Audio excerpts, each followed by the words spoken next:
and you have ever been to our Facebook page as El Paso Bible Church, lately we have begun to put a live audio feed for the service on there, and you can share that. You can even do what's called start a watch party so that your friends can join and listen live. And that's something that we've done. It didn't really cost us a red cent, but it makes it available to other people. So if you would like to do that, I'd encourage you to share that with other people, especially people that are local here to El Paso. And that would be a blessing, I'm sure, to them at times in their life. So here we are in John chapter 9. Now, last week we talked about being born that way, right? And I have a reasonably low opinion of people who use that a certain way. I don't care, and I don't believe Jesus cares that you were born that way. I could say that about a lot of things. Remember, we are all born that way in some reference, right? We're born that way. I was born grumpy, some people would say. Grouchy. I'm incorrigible in my grumpiness, even, some might say. Jesus meets a man and he sees that he was born blind. He was born that way. And Jesus looks at the man and he says, you don't have to stay that way. You were born that way, but you don't have to stay that way. In fact, that's the point of Jesus' whole ministry, right? Is the way that you were born, you don't have to remain. It's not your destiny. It doesn't even have to be the next 5 minutes of your life. Because you can be born again, and you can live in that light. Yes? That's kind of the whole point. It's an illustration. Now, but remember, they asked this man that was born blind where Jesus says, in the very last words of the passage that we talked about last week, in being born that way, the man who was born that way, who could now see, said, I don't know. You know, that makes sense. He was blind when he left. You remember, Jesus made the spit mud, and put the spit mud in his eye. Said, go wash in this particular pool, and you will see. But Jesus is not present here at this moment, right? And so some people, they, the amorphous they, sometimes you might ask, who's the they? We don't always know. There are some titles that John uses for distinct groups of people, but this is just they. They do this, they do that. And they take the man that's born blind, and they take him to the Pharisees. Now, if I were to come up to you, and I would say, come with me, friend, we're going to go see the Pharisees. Would you come?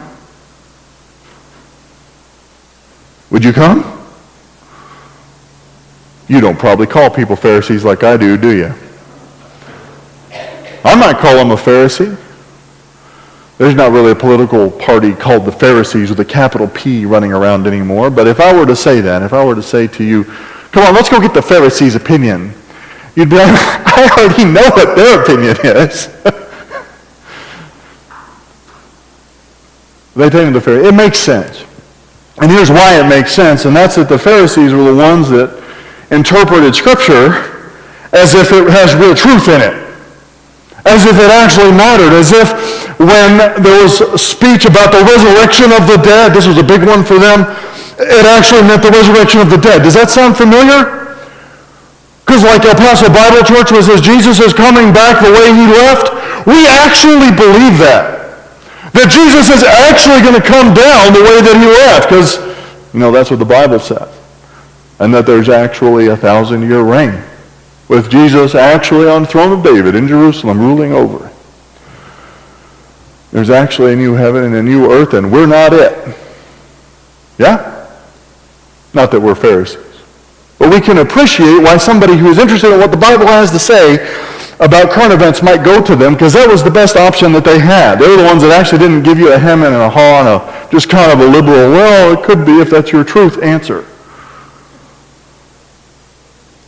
Because the Pharisees didn't care what your truth was. They want to know what the truth was, and that's reasonable. I'm not saying they're perfect, but we can recognize their understanding of what they're doing. And so, you know, we don't see them wound up in knots about the Sabbath issue yet, but that's coming here. So in verse 13 of this chapter, it says, they brought to the Pharisees the man who was formerly blind. Now it was a Sabbath on the day when Jesus made the clay and opened his eyes. Then the Pharisees also were asking him again how he received his sight, and he said to them, he applied clay to my eyes, and I washed, and I see. He conveniently skipped over the spit mud. The clay, he put it in my eyes. There's not much to mess up with that, is there? It was a pretty short encounter. There was no testimony envy on the part of this man. You know what I'm talking about?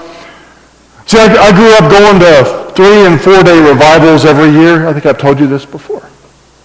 You were revived whether you wanted to be, and if you weren't revived, you would never admit to not being revived when you went to 4-day revival. And during that 4-day revival, man, there were some rock star testimonies, and none of them was less than 47 3/8 of a minute long. Nothing less, because nothing less was acceptable. It'd be glorious.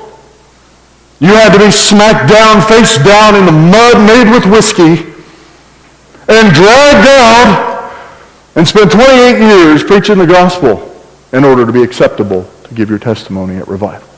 At least it seemed that way. I'm probably exaggerating.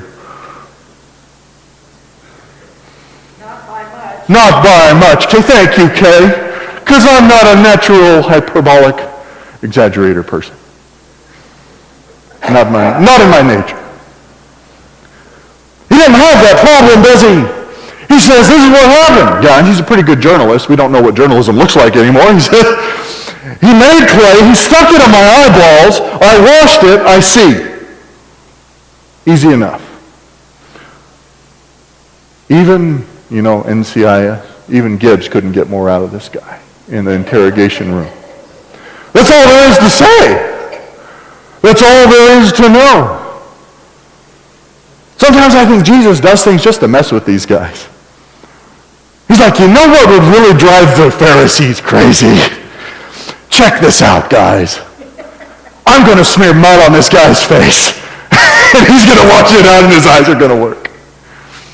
It's going to drive them crazy. When he tells them what happened, they're going to be like, he did what? And you did what? And now what was the result? Does not compute, sir. Anyway, Pharisees were asking him again how he received his sight. And he said to them, he applied clay to my eyes, and I washed, and I see. Therefore, some of the Pharisees were saying, this man is not from God because he does not keep the Sabbath. Is that the question? If you have any doubt that the Pharisees were a political party, it should be relieved right now. This man is not from God. He's talking about Jesus. This man is not from God because he does not keep the Sabbath. They deflect. He's not from God. He doesn't keep the Sabbath. Of course, what they mean is he doesn't keep the Sabbath like we tell people they have to keep it, the way we do it.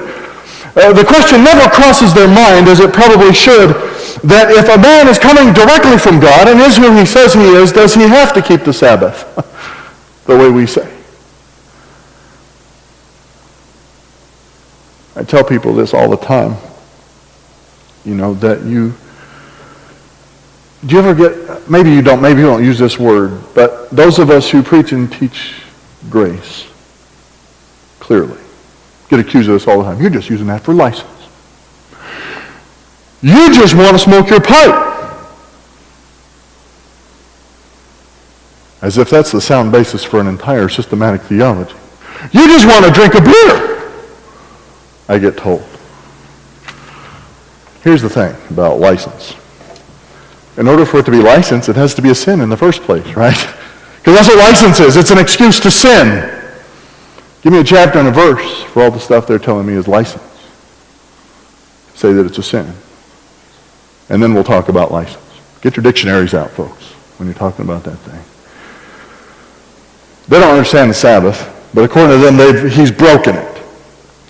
But others were saying, and this is a good question, how can a man who is a sinner perform such signs? And there was a schism between them. See, we're good dispensationalists. We know that Israel is not the church. But doesn't that sound a little churchy?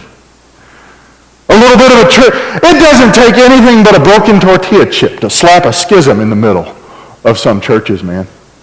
Humans are humans. I've seen it done over a trash can. And I'm not kidding about that. I was joking about the tortilla chip problem. So there's a division among these Pharisees. Some who don't ask good questions and others that do. Now we can observe something from that, guys. And in the Gospels, we try to take the lessons from what Jesus says and what the disciples ask. But we can learn something from these Pharisees. They were all Pharisees. Yes? What it tells us is this. We need to know who's on the team. Right? See, if you go by the IRS definition of who's the church, that's way too broad, guys. Because according to the IRS, if you just say the name Jesus, yeah, it's good. It's cool. And people get upset when I will tell them that person is not on the team. They'll get upset. Well, they're Christians. I don't care where they're going. I'm trying to decide who's on the team. Who's going the same direction? Who has the same purpose? Who's preaching the same message?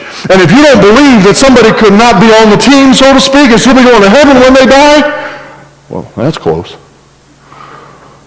Find out who's on the team out in the ambulance as I get carried out of here. Smack my head on the communion table. Great way to die.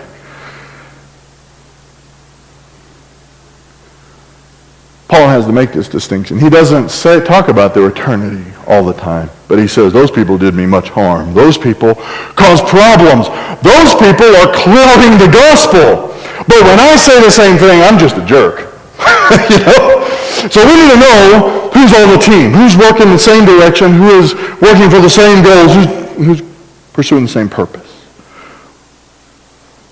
This is not a question of whether someone's going to heaven when they die or not.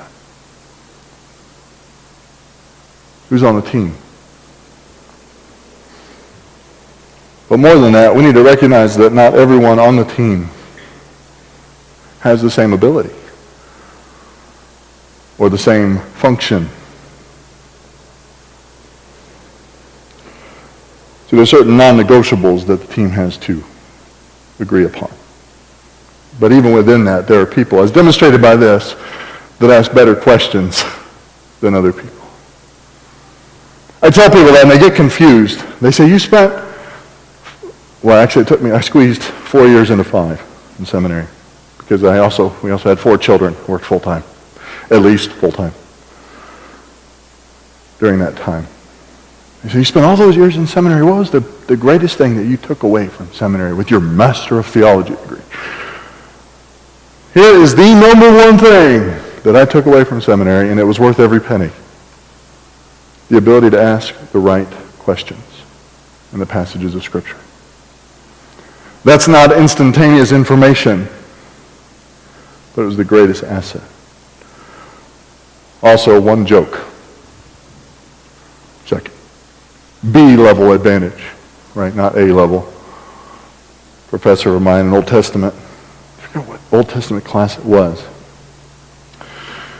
It's actually an illustration from his graduation, from his Master of Theology graduation when there were only men at Dallas Seminary, the good old days.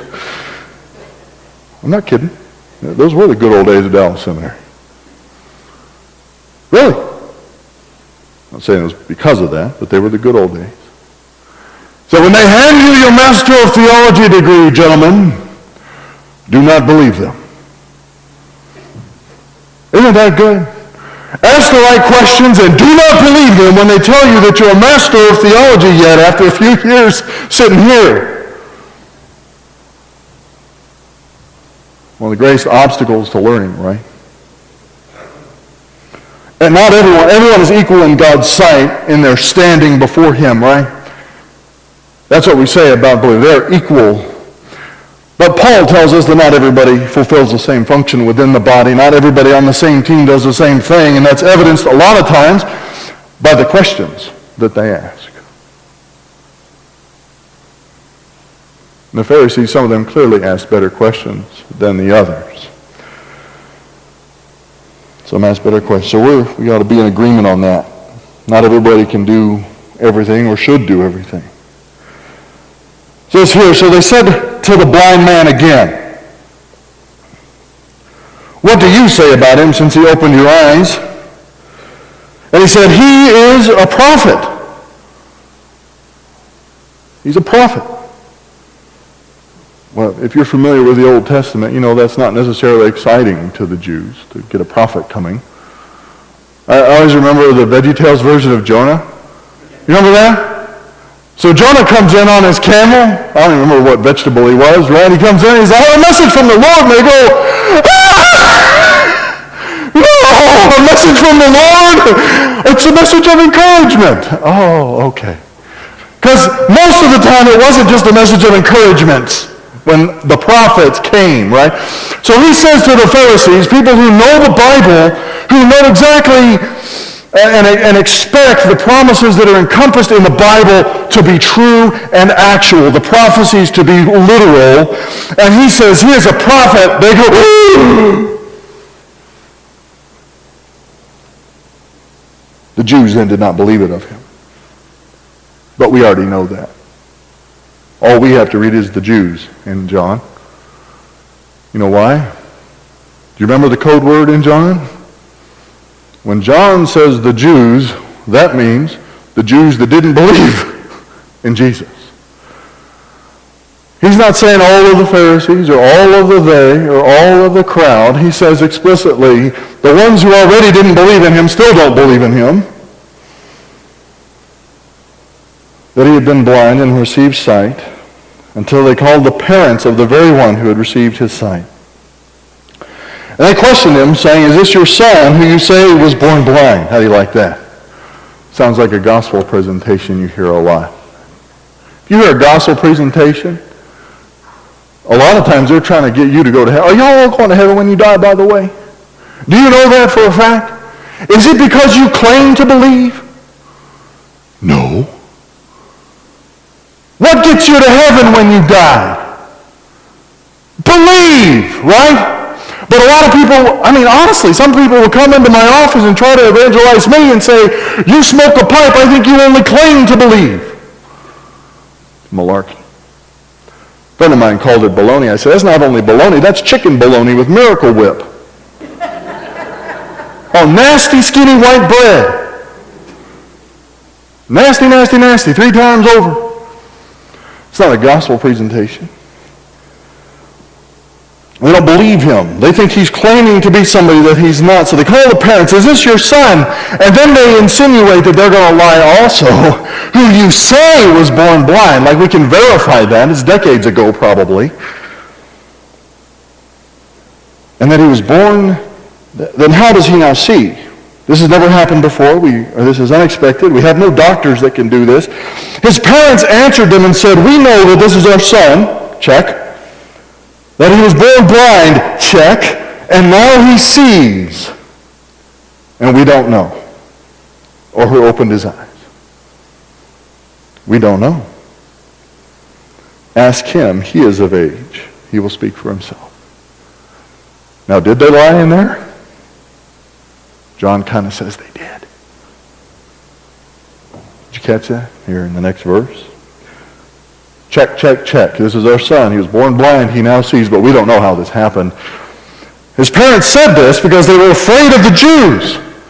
The ones who didn't believe, because the Jews had already agreed that if anyone confessed him to be the Christ, the Messiah of the Old Testament, he was to be put out of the synagogue. They're going to excommunicate them from the community, from the fellowship, right? From all of this. And there wasn't a synagogue on every corner in all these little towns, guys, cities. For this reason, his parents said, he is of age, ask him. It's reasonable. He is of age, ask him. So they called the man a second time. So a second time they called the man who had been blind and said to him, change your testimony or else. That's what this means. Give glory to God. We know that this man is a sinner. We know that you can see, but don't you dare say that Jesus made you see. Don't you dare say that he put spit mud in your eyes and you washed it out and now your eyes are all better. Don't you dare say that, or there's consequences. Change what you see. Change what you feel. Change what happened to you. Change what Jesus did for you, or else. The most offensive part to that to me is change what you see. Can you imagine being told, a man who had been born blind, who had not seen anything but for maybe 24 hours or less, being told, do not trust your eyes. Do not trust the very first things that you saw with those newly healed eyes. Give glory to God and lie. I've been told a few times in my life to change what I see. I'll let you extrapolate from how I respond to that. This guy's a saint, literally, but I mean, he responds pretty well. He is of age, ask him. So a second time they called the man who had been born blind, said to him, give glory to God. We know that this man is a sinner. He then answered, whether he is a sinner, I don't know. I do not know. One thing I do know, that though I was blind, now I see. That was the issue, right? That was the question they asked. How is it that you see? All the other information is irrelevant. Y'all go to the doctor? Because I know some of you don't. You don't have to answer this question. I don't go to the doctor either. It's okay. Go to the doctor. I've been to the doctor a lot in my life. That's why I don't go anymore. Unless I have a bone sticking out of somewhere. I'm sick of that place. You go to the doctor, and you look at the things on his wall. He's probably got a few, hopefully he has a few degrees if he's calling himself doctor, right? He should have at least 3, maybe 2, I don't know, 3. 2? Only 2. Oh, man, that's a pretty low bar. See, if I put a PhD on my wall, I have to have 3. 2. He's got to have at least 2. Do you think he has a banner up there that says, I'm also not a sinner? Don't buy it, because it's a lie if he does. Is that even relevant? See, the man understands what the issue is, what the question was, what the answer is. How is it that you see? Jesus did it. I didn't ask him if he was a sinner. I can't see that. Even with fixed eyes, I can't see that. That's not a capacity of physical vision, is it not?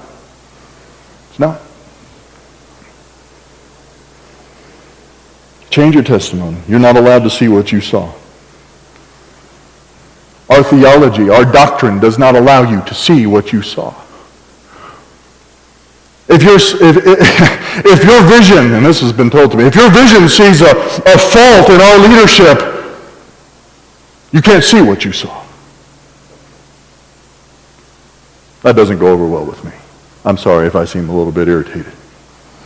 If I seem only a little bit irritated, I'm doing well. I'm showing restraint. A little bit irritated by that.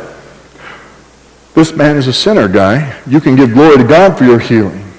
Now, in fact, that's untrue. Jesus has said that the glory of the Son and the glory of the Father are intimately linked. If you give glory to God, you give glory to the Son. If you give glory to the Son, you give glory to the Father. Go back to John chapter 8. It's right there in verse 54. They're intimately linked. You cannot separate one from the other. Therefore, by the way, it is not okay, as a professor of mine told me way back at Trinity University, that all those gods are the same. That all the monotheistic religions of the world are essentially worshiping the same Abrahamic deity. Deity. There's a Presbyterian. Worshiping the same deity. Because it's not true. If your religion does not allow you to give glory to Jesus for who he is, then the glory being given to whatever you're giving glory to is not going to the Father. It's absolutely exclusive. Thank God that it is. It is so clear and absolute that there's no question. So you don't have to go to somebody and say, I'm sorry, this is who Jesus is. He does not need your apology. He He doesn't even want it. In fact, you're going to muddy the water if you apologize to people for telling them who Jesus is based on his own words. You're making a mistake.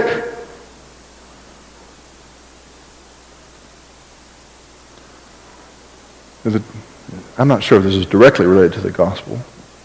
And I forgot even, I think it may have been C.S. Lewis. It could have been Abraham Lincoln, Mark Twain. I don't know. It's hard to verify all that on the internet, right? So the truth is like a lion. You don't need to defend it. You just let it out. Yeah? Except for those zoo lions. They get a little fat. It's not like a zoo lion. It's a recently caught lion. Not like a second-hand lion. We talked about that in Sunday school. That was a little disappointing. Poor Robert Duvall had the opportunity to shoot a lion for once in his life, and it wouldn't come out of the crate. That's not like the truth. Bill, that would have been disappointing to you, wouldn't it? He doesn't have a second-hand lion in his trophy room there. See, he said, you guys didn't ask me if he's a sinner, and I don't care. I was blind, and now I can see. And then he's going to fix their theology. They said to him, what did he do to you? How did he open your eyes? Can you guys not remember the 8 words that I said, or whatever it was? 10 words, maybe? He slapped spit mud in my eyes. I washed it out. Now I see. I already told you that. He answered them, I told you already. You didn't listen. Why do you want to hear it again? You do not want to become his disciples, do you? I love this guy. I love him. I don't even know his name, and I love this guy. Just twerking him.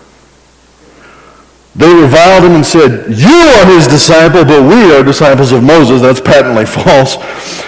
But we know that God has spoken to Moses, but as for this man, we don't know where he's from. Stay on task, guys. You ask, what did he do to you? You've been told twice, at least, what he did to you, and now you're going all over the map. Stay on track. Ask the questions, get the answers, extrapolate properly, extend this conversation the right way.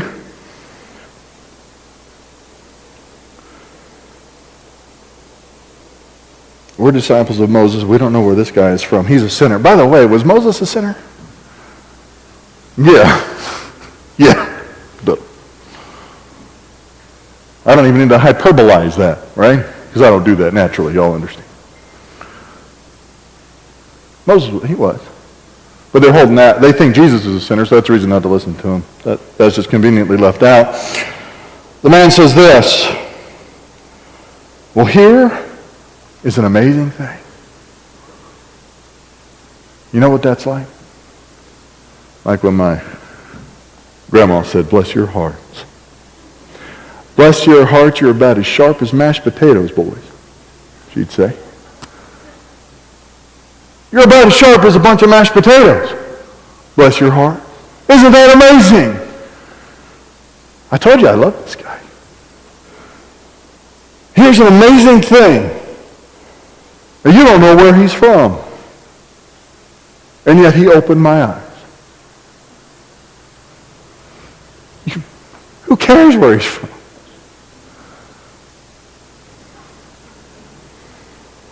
I told you that he's going to take him to school a little bit.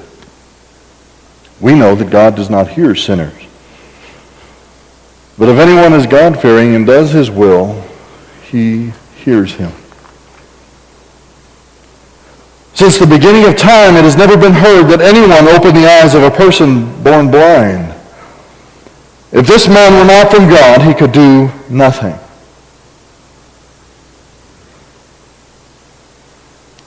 They answered him, you were born entirely in sins, and you are teaching us?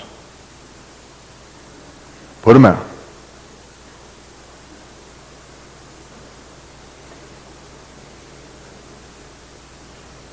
Foreseeing what he saw.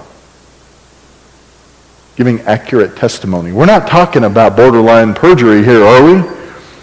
See, because some of the best advice you could ever give is that if somebody in uniform asks you about a confrontation you were involved in, say as little as possible. This man must have gotten that advice. He says just a few words every time until the very end when they need to go back to school, these Pharisees. They need to understand something because he repeats their own doctrine back to them that God doesn't hear sinners. If this man were not from God, he couldn't do anything. And he could cite the commentary written by the Pharisee for each line of what he's got here, annotated bibliography, if you will, right through. This is your own theology. It may not be good, but it's yours, and it tells the truth on this point. It may not be great, but it is what it is, and it is what yours. He's from God. None of this would be possible. This has never happened before. Can you imagine being the recipient of brand new eyesight? You have been blind since birth, entirely. There's no indication that it's like a moderate blindness, a legal blindness, entirely blind. His whole life.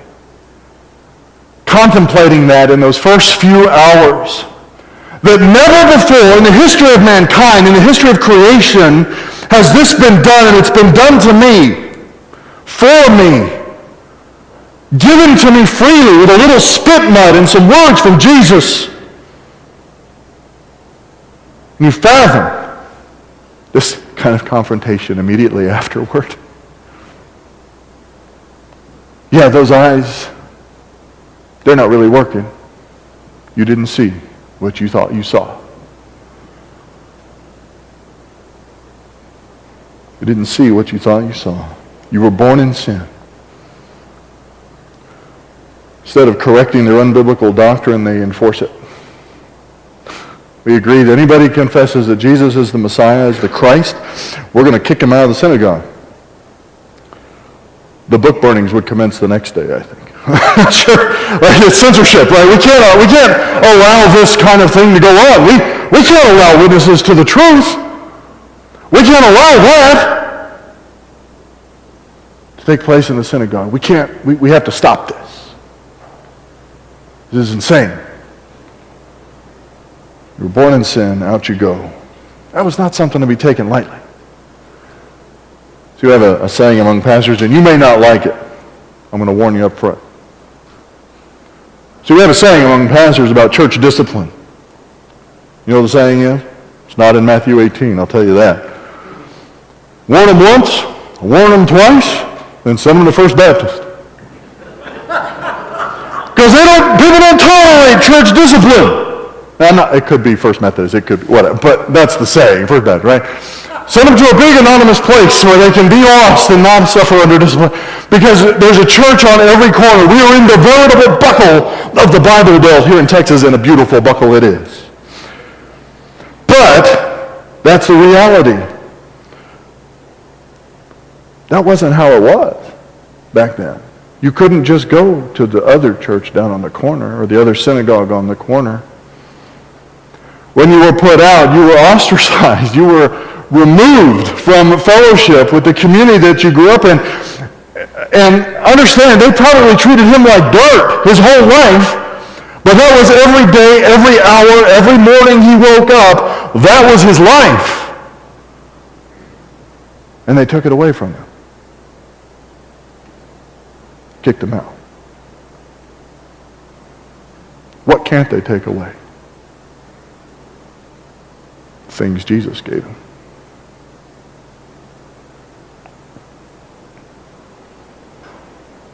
The things Jesus did for him, what he became, what he saw, the sight. At least he could see things for the way they really were. It's going to become more and more important, folks, that we understand that. I don't know how quickly. Most everything can be taken away from us, except the things that Jesus gave us. Me. That was all that man left with. His parents were cowards, by the way. We don't find out what happened to them. They maybe got to stay in the synagogue, but they were robbed of their son. But their son still had what Jesus gave him. Let's pray. Father, we thank you that your gifts are perfect, absolute. We thank you that the Spirit endures on our behalf through us, for us. Thank you most of all for your Son that made it all possible by grace through faith to have a life in you. We love you, and we thank you for that beautiful thing. It's in your Son.